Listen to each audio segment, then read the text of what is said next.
जी, प्रकृति हमें सब कुछ देती है, हम इसका कर्ज कैसे चुका सकते हैं? प्रकृति का कर्ज क्या, माँ का कर्ज चुका सकते हो क्या? माँ का कर्ज चुका सकते हो क्या? नहीं सुधा। चाहे कोई सन्यासी हो चाहे कोई हो, माँ को साष्टांग दंडवत करके महाप्रभु चैतन्य देव ने कहा था कि माता सची से कि अगर हम अपने श्री अंग की चमड़ी उतार कर आपकी पादुका बनाए तो भी हम आपसे ऊरी नहीं हो सकते माँ। तो ये जगदम्बा है, ये जगत अम्बा है प्रकृति। परमात्मा पिता है और प्रकृति माँ है। हम इससे ऊरीन तभी हो सकते हैं जब हम परमात्मा प्राप्त हो जाए, तो हम प्रकृति से मुक्त हो जाएंगे। मना कष्टान इंद्रिया जो प्रकृति स्थान कर सती, वो परमात्मा स्थान आ जाए तो हमारा सब काम सब ऋणों से मुक्त हो जाए।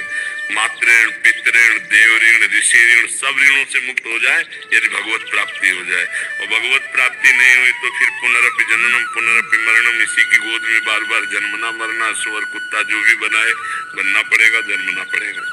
प्रकृति के बंधन से मुक्त होना है, प्रकृति के ऋण से मुक्त होना है तो परमात्मा की प्राप्ति अनिवार्य है। भगवत प्राप्ति के बिना इससे मुक्त नहीं हुआ जा सकता। भगवान श्री कृष्णचंद्र जी ने एकादशी स्कंद में भागवत में कहा है कि जो मेरा भजन करके मेरे को प्राप्त कर लेते हैं वो समस्त ऋणों से मुक्त हो जाते हैं। तो समस्त ऋणों में ये भी प्रकृति भी आ गई, यही है ना प्रकृति। अब आप देखो, जब हम अलग करके देखेंगे तो फिर समझ में आना कठिन हो जाएगा। आप प्रकृति को ऐसे देखते हैं ना? नहीं, ऐसे देखो, ये भी तो प्रकृति है। पांच भौतिक ये प्रकृति है, ये हम थोड़ी है, हमारा स्वरूप थोड़ी है। ये तो प्रकृति का रचा हुआ स्वरूप है।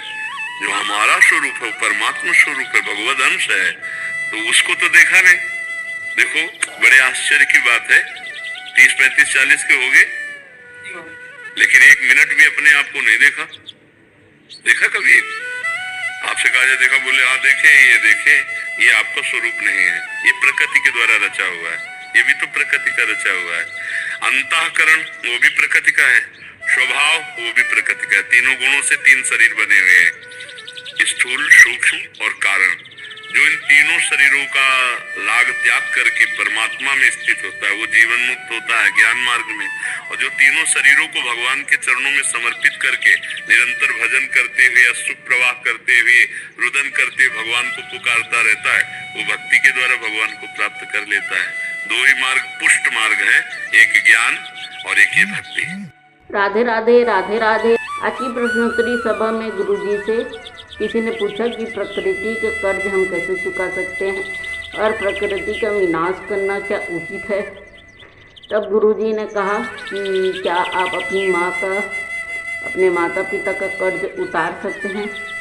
अगर आप उनका कर्ज नहीं चुका सकते तो ठीक वैसे ही आप जो है प्रकृति का कर्ज कभी ज़िंदगी में जो है नहीं चुका सकते, ऐसा गुरुजी ने कहा। और गुरुजी ने साथ ही में ये कहा कि हमें जो है प्रकृति का ध्यान रखना चाहिए, उनका विनाश करके अपना विकास नहीं करना चाहिए, किसी भी तरीके से उनके साथ छेड़छाड़ नहीं करना चाहिए, क्योंकि प्रकृति हमें जो है जीवन देती है और अगर हम उसका विनाश करेंगे तो एक दिन ऐसा आएगा कि प्रकृति जो है हमारा विनाश करने के लिए खड़ी हो जाएंगी।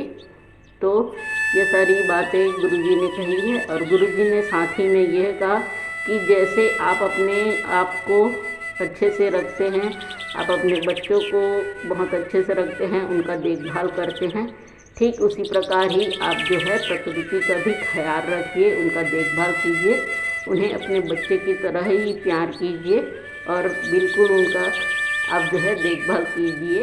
इन सारी बातों को गुरुजी ने आज की प्रश्नोत्तरी सभा में हम सभी लोगों से कही है। उम्मीद है आप सभी को आज का वीडियो बहुत अच्छा लगा होगा और सभी को प्रकृति की बारे में बहुत सारी जानकारी मिली होंगी।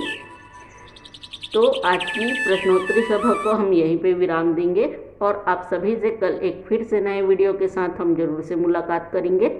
तब तक के लिए आप सभी को हमारी ओर से राधे राधे।